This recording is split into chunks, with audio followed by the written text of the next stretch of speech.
Hello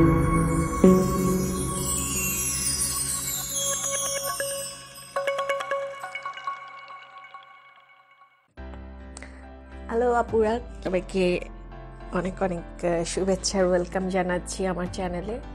আজকে যেহেতু এখন খুব বাজারে জলপাই পাওয়া যাচ্ছে, তো ভাবলাম আজকে একটু জলপাই পিকল করব, জলপাইয়ের আচার করব।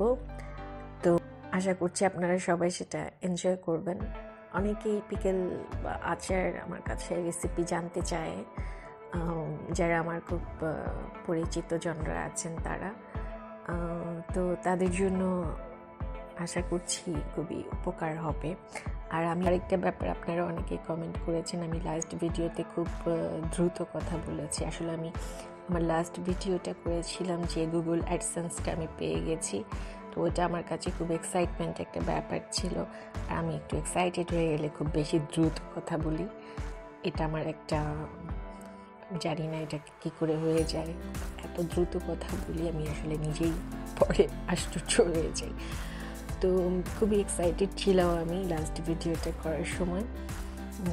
আপনাদের অনেক অনেক সাপোর্টে খুব দ্রুতই পেয়ে গেছি, কিন্তু এত সহজ না আসলে কাজটা, আসলেই অনেক কঠিন। এই কাজগুলো করতে নেমে এখন আমি মনে হচ্ছে যে আসলে অনেক অনেক কাজ থাকে, শুধু ভিডিও করা বা কিছু একটা তৈরি করাই না, কাজে এটার পিছনে অনেক অনেক কাজ থাকে, যেটা একটা ভিডিও পুরোপুরি কমপ্লিট করতে অনেক সময় চলে যায়। তো ভিউয়ার্স, আজকের আচারের এই প্রিপারেশনটা আপনারা দেখেন।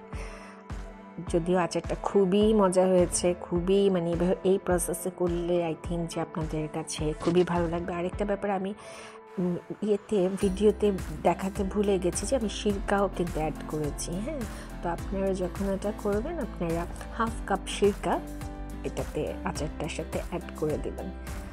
আর রোদে দিতে হবে, আচার মানেই রোদে, যত রোদে দিবেন ততই ভালো থাকবে।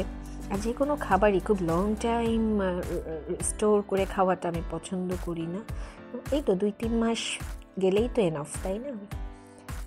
আপনারা সবাই ভালো থাকবেন আর দোয়া করবেন আমার চ্যানেলটাকে, যেন আমি সামনের দিকে আরও ভালো ভালো জিনিস দেখাতে পারি, আর মানে এটাকে যেন আরও বড় করতে পারি। এই তো